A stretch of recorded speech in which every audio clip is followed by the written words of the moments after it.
Hello YouTube, Civilian Snowman here, and today I'm going to be reviewing I Am Legend starring Will Smith and directed by Francis Lawrence. The film is basically about a virus which wipes out the population of Earth and leaves Will Smith, who plays Robert Neville, a scientist and biochemist, alive and alone, who has to come up with a cure for this disease that has spread so rapidly. The disease itself has turned the human race into a weird kind of crossbreed of zombies and vampires. But so Will Smith on a day-to-day basis has to kind of watch his back, and he has a fortress-like home where he can spend the nights and try to come up with this cure. So he's really up against it in this movie. This film is a really peculiar one to review because it's one that I absolutely love. Even though looking at it, I can see all its flaws and, you know, everything of that nature. Like, I can see everything that's wrong with it. I can understand why people don't like it. I mean, I've never read the book, although I own it, so I plan on reading it in the near future.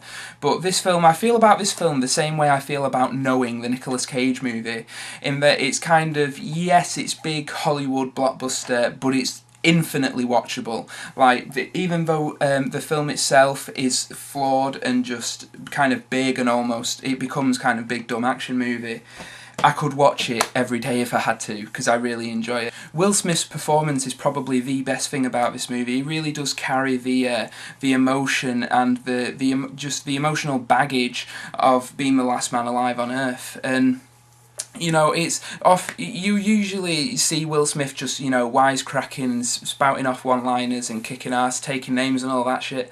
But it's really good to see him actually acting, and you really feel for the guy. Like, there's a scene where he's speaking to mannequins and he starts to cry because his dog has died, and you just really feel for him. And it really is a great multi-layered performance, like how he's been strong and he's still continuing to try and find a cure rather than just give up and kill himself.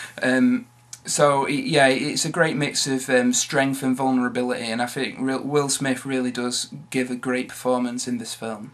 The first two acts of the movie are absolutely brilliant, and they also contain the best parts and the worst parts of the technical aspects of the film. For example, the scenes of Will Smith driving through New York, which is completely deserted, are absolutely fantastic, and it's obviously been done with CGI because there's no other way to do it. And it's just, you know, it really is creepy and fantastic. It kind of brings back the feeling of 28 Days Later, where Cillian Murphy was walking around a deserted London. And yeah, so those scenes of CGI are really good. However, there are certain scenes of CGI, like where he chases deer, and this is what opens the film. And it's just painfully obvious that the deer is CGI. Over the course of the movie, the creatures are built up as a real threat, and actually they're frightening when you only see glimpses or you hear them at night and stuff like that. The creatures are genuinely frightening, but once you actually see them towards the end of the second act and in the third act, the creatures, I just do not like the effects on them. They look like video game characters. The weird rubbery skin, the clothes don't look real. It's just not very good CG, you know. You could have quite easily done it for real and just had people dress up, you know, like what Romero did with his zombies and stuff, you know. You don't have to CG it, but they did, and it just didn't quite work. And it's a bit of a letdown when they've been built up over the course of the film as such a formidable foe.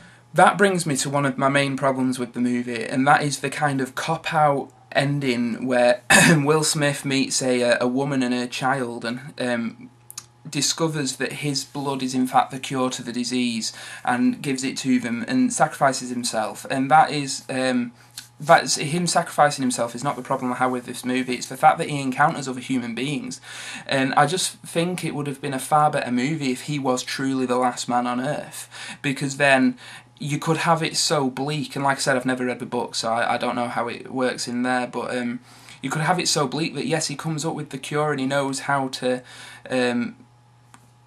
rebuild the world, but because he's one man, he just cannot mass produce it. And I thought it'd be such a bleak ending, like he has the key to humanity's saviour in his hand, but he cannot do anything about it. But that's me being bleak. I mean, I just thought that would be a far better ending, and one that would suit the first 2 acts of the film a lot more than meeting new human characters. And I just felt like it was a bit of a cop-out, like when the woman and the child go to a, you know, like a fortress kind of thing where all the surviving humans are living. It was just like, so after all this, he's not the last man on Earth, you know. It just felt like a cop-out, so that's one of the main problems I had with the movie. Having said all that, I love this movie.